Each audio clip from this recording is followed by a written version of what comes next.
जय जिनेंद्र। पूर्णार्घ जैन ग्रंथवाचन अर्घ्य 7 भाग 39। समंतभद्र आचार्य परीक्षा प्रधानी व तार्किक होते। त्यांचे मताप्रमाणे सामायिक व प्रशधोपवासापूर्वी देशविकाशिकाचा क्रम हवा, कारण त्याची त्या दोहोंच्या अपेक्षेने कालमर्यादा मोठी आहे।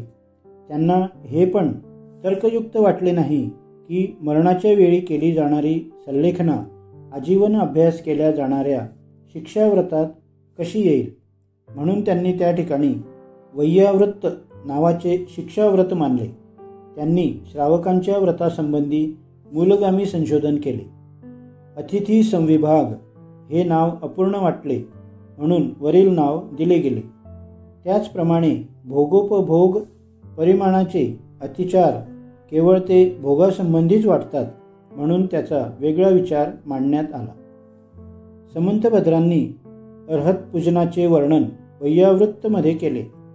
यापूर्वी पूजनास श्रावक व्रतामध्ये कोणी सांगितले नाही। सम्यकत्वाच्या अष्टांगामध्ये 5 व्रतामध्ये 5 पापांमध्ये व 4 दानामध्ये प्रसिद्ध व्यक्तींची नावे यात दिलेली आहे। श्रावकाचाराचा विचार स्वामी समंतभद्रानंतर जिनसेनांच्या महापुराणात केलेला आहे। त्यात पक्षचर्या व साधनरूप श्रावक धर्म सांगितला आहे। यामध्ये 12 व्रतांचे वर्णन आहे। केवळ 8 मूलगुणामध्ये मधूच्या ठिकाणी द्यूत सांगितले आहे। पाक्षिक श्रावकास कमीत कमी 7 व्यसनांचा त्याग हवा। कदाचित समंतभद्रानंतर समाजामध्ये 7 व्यसनाची प्रवृत्ती अधिक असावी। आचार्य जिनसेनांनी पूजेला स्वतंत्र स्थान दिले व त्याचे नित्यमह, अष्टान्निकमह, चतुर्मुखमह, महामह, जिनचैत्यालयांच्या निर्मितीवर आचार्यांनी जोर दिलेला आहे। आजकाल प्रचलित गर्भाधानादी संस्कार व क्रियाकांड यांचे जनक जिनसेनच मानले जातात। श्रावक धर्माचे विषय स्वरूप यानंतर आचार्य सोमदेवांच्या यशस्तिलक या महाकाव्यातील 6व्या, 7व्या व 8व्या अध्यायांमध्ये दिसून येतो। म्हणून या प्रकरणांना उपासकाध्ययन म्हणून म्हटले आहे। त्यात मोक्षाचे स्वरूप सांगताना सम्यक दर्शन, ज्ञान, चारित्र्यात्मक सांगून आप्त, मूढता, अष्टांगे यांचे एक आगळे वर्णन केलेले आहे। रत्नत्रयाची आवश्यकता व त्याचे फळ, सुगती, ज्ञानाने कीर्ती, चारित्र्याने प्रतिष्ठा, तिहींनी मुक्ती सांगितली आहे।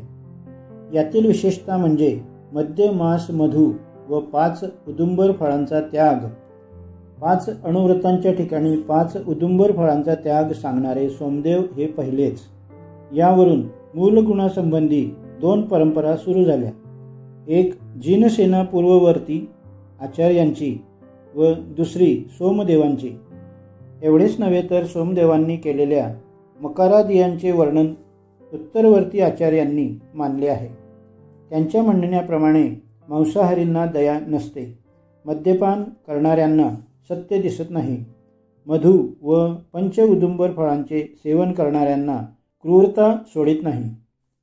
सोमदेव आचार्यांनी 5 अणुव्रतांचे वर्णन करून 5 पापात प्रसिद्ध होणाऱ्या पुरुषांच्या चरित्रांचे वर्णन केले आहे। अहिंसा व्रताचे वर्णन करताना यज्ञातील पशुहत्येची प्रवृत्ती कशी सुरू झाली व वाढली याचे वर्णन केले आहे। याच श्रावकाच्या शिक्षाव्रताचे वर्णनात आप्तसेवा किंवा देवपूजा यास सामायिक म्हटले आहे। अभिषेक, पूजन, स्तोत्र, जप, ध्यान, श्रुतस्तव या 6 कर्तव्यांना आवश्यक सांगून त्यांचे विस्ताराने वर्णन केले आहे। आचार्यांनी या व्रताने एक नवीन दृष्टिकोन दिलेला आहे। गृहस्थांना निर्द्वंद्व होऊन आपल्या उपास्य देवाची उपासना सांगितली आहे। त्रैकालिक सामायिकाची भावना हे एक विशेष होय। त्यांच्या म्हणण्याप्रमाणे, हे देव, माझा प्रातःकाळ तुझ्या चरणविंदाच्या पूजनाद्वारे, मध्यान्हकाळ मुनिजनांच्या सन्मानाद्वारे व सायंकाळ तुझ्या आचरणाच्या कीर्तनाद्वारे जाओ। यामध्ये प्रातःकाळ मौनाने, मध्यान्ह भक्तीने व सायंकाळ स्तोत्रपाठ तत्वचर्चेने जाओ। हे उत्तम रीतीने सांगितले आहे. सोमदेवांनी प्रतिमेचे निरूपण करताना आरंभ त्यागाच्या ठिकाणी सचित्त त्याग व सचित्त त्यागाच्या ठिकाणी आरंभ त्याग प्रतिमा सांगितली आहे. यावरून तर्कप्रधान आचार्य होते ही गोष्ट लक्षात येते.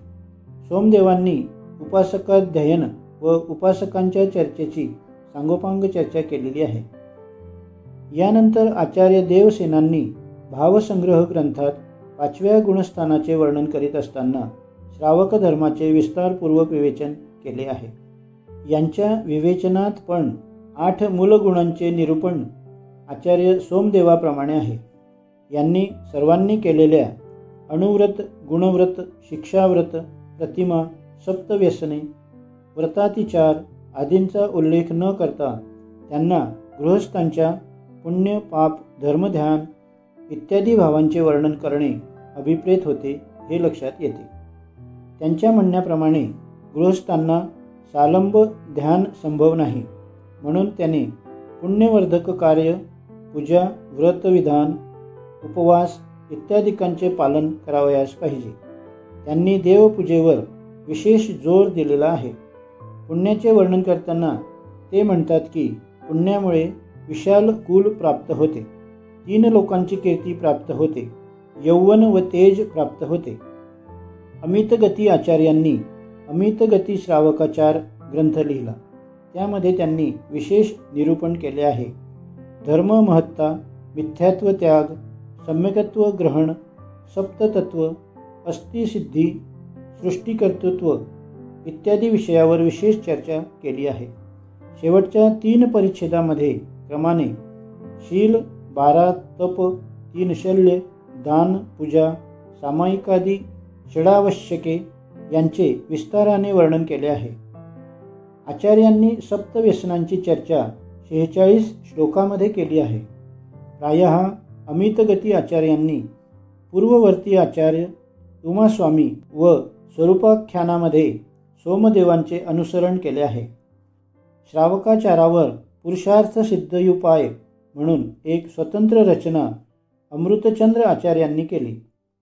मुक्ती हे जर ध्येय असेल तर प्रथम सम्यक दर्शनाची प्राप्ती करणे किती आवश्यक आहे हे सांगून सम्यक दर्शनाच्या आराधनेसाठी त्यांनी उपदेश केला आहे. हिंसादी पंचपापांचा त्याग हा उपासकासाठी किती आवश्यक आहे हे प्रतिपादले आहे. वस्तुतः सर्व पापांचे मूळ हिंसा आहे. त्यातच सर्वच पापे कशी अंतर्गत होतात याचे विवेचन सुंदर रीतीने केले आहे.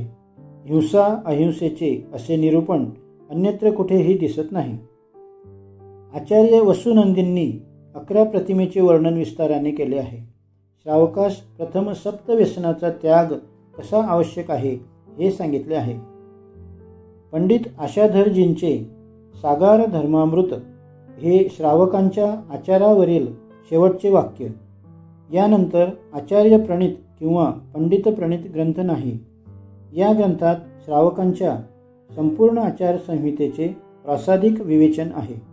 त्यांच्या या ग्रंथाचा आधार सोमदेवांचे उपासकध्ययन, नीतिवाक्यामृत व हरिभद्रसुरींची श्रावकधर्म प्रज्ञप्तीचा बराच उपयोग केलेला आहे.